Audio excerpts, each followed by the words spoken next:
Welcome back, deep divers. Today we're taking a look at something I think you'll find pretty fascinating. Yeah, we're talking about glass. Glass. It's everywhere, right? Yeah, but like, how much do we actually know about it? Exactly. Like, think about it.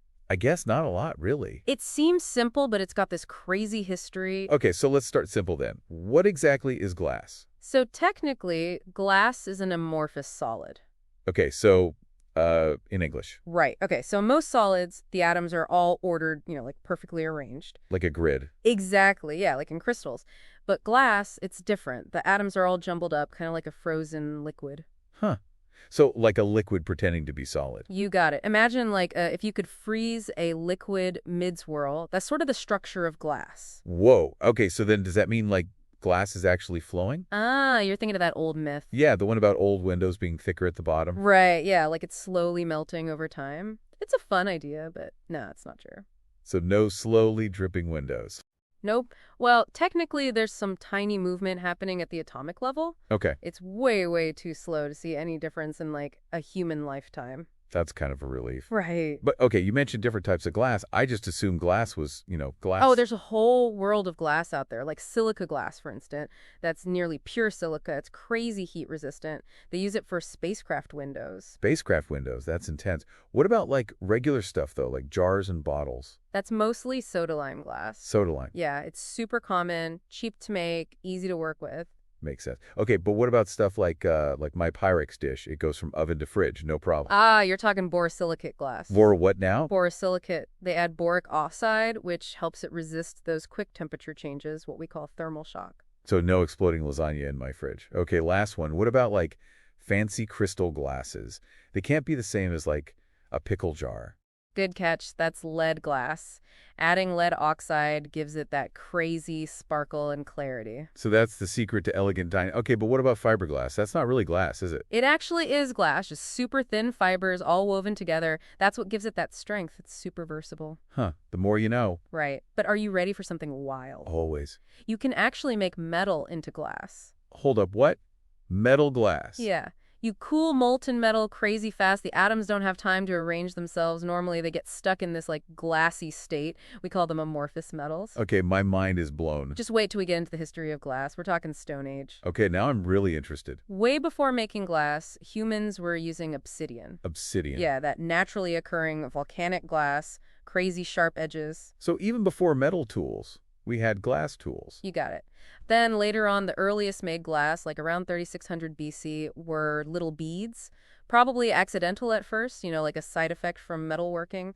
Wow, so we kind of stumbled into glass making. Pretty much. But once we figured it out, things took off. I bet. Were there any, like, big turning points in how we made glass? Oh, tons. The Romans, about 1st century BC, invented glass blowing. Oh, right. It was a game changer. Suddenly, you could make all sorts of shapes and designs.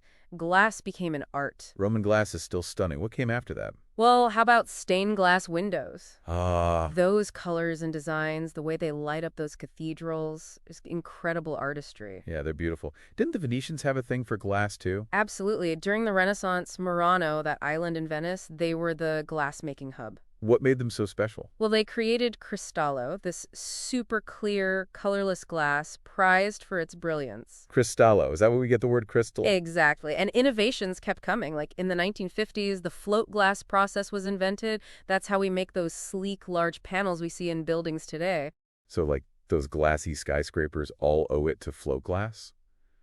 Amazing. And then, of course, now we've got, like, our touchscreens and everything. Right. We've come a long way from obsidian arrowheads to high-tech gadgets. Okay, so we've covered the basics, the history, but we haven't even touched on glass as art. Oh, get ready, because that's a whole other deep dive. I can't wait, but let's take a little break first and we'll jump into the amazing world of glass art when we get back.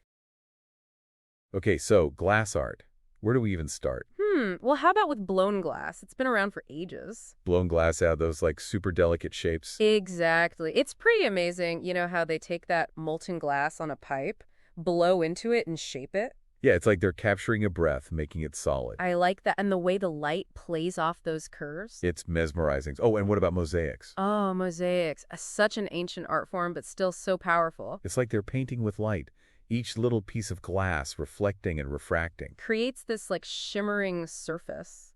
It's hypnotic almost. Speaking of light, we got to talk about stained glass. Of course, the colors, the designs, those round windows. Transforming spaces for centuries. Exactly. It's more than just decoration, though. Yeah, it's like a whole experience. It evokes emotions. Totally. And the cool thing is, contemporary artists are doing all sorts of new things with it. So not just like those traditional scenes anymore. Nope. Abstract designs, incorporating different materials, really pushing the boundaries. That's really cool. It's like an old art form finding a new voice.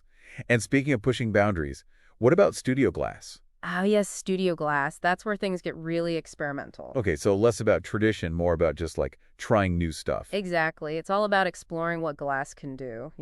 So what kind of stuff are they doing? Like what are the big trends? Well, for one, technology is playing a huge role. Like 3D printing and stuff? Yeah, and laser cutting, digital design tools, it's allowing for some seriously complex pieces. Wow. So high tech meets old school craftsmanship. Yep.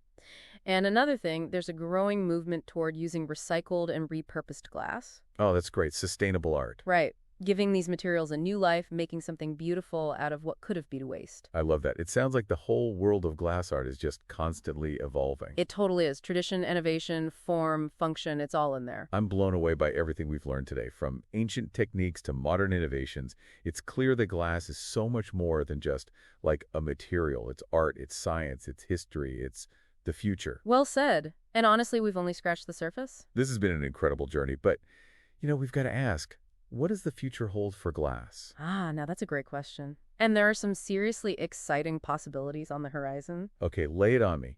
What does the future of glass look like? So, the future of glass, what's next for this incredible material? Oh man, the future is bright for glass. So much research and innovation happening. I think it really comes down to three main things: sustainability, innovation, and imagination. All right, let's unpack that. First up, sustainability. We know glass is already like super recyclable, Yeah, but can we make it even more eco-friendly? definitely. Scientists are working on ways to recycle it using less energy.